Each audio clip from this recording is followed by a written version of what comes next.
কাৰণে হিমন্ত বিশ্ব শৰ্মা ডাঙৰীয়া এগৰাকী ৰাজনৈতিক হিন্দু অসমৰ জিন্না তেওঁক হিন্দু নেতা কোন নহয় এটোৰ প্ৰমাণ পত্ৰ দিয়া তেওঁ কোনো অধিকাৰ নাই।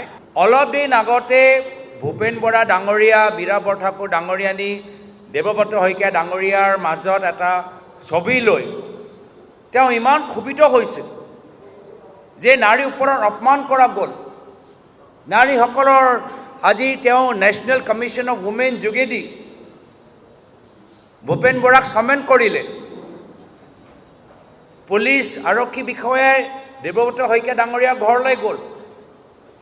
মহিলা কংগ্ৰেছ সভানেত্ৰী মীৰা বৰঠাকুৰ ওচৰলৈ গ'ল আৰু সেই প্ৰেছ কনফাৰেন্সটো মনত পেলাওক।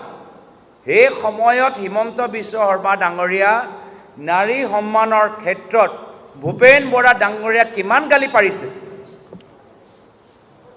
আৰু যিজনক নাৰী অপমান কৰা দাগ লগাইছিল আজি তাৰিখত হিমন্ত বিশ্ব শৰ্মা ডাঙৰীয়াৰ বাবে তেওঁ এজন হিন্দু নেতা হৈ গ'ল।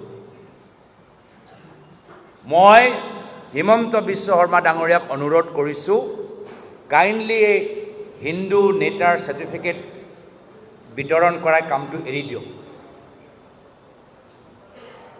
যিজনক আপোনালোকে ক'লে যে নাৰী অপমান কৰিছে ইমান লজ্জিত হ'ল আপুনি, সেইজনকে আপোনালোকে একদিনৰ পিছত আপোনালোকে স্বাগতম জনাইছে আৰু এখেতক হিন্দু নেতাৰ আখ্যাত দিবলৈ বিচাৰে। তো সেইকাৰণে হিমন্ত বিশ্ব শৰ্মা ডাঙৰীয়া এগৰাকী ৰাজনৈতিক হিন্দু অসমৰ জিন্না তেওঁক হিন্দু নেতা কোন নহয় এইটোৰ প্ৰমাণ পত্ৰ দিয়া তেওঁ কোনো অধিকাৰ নাই।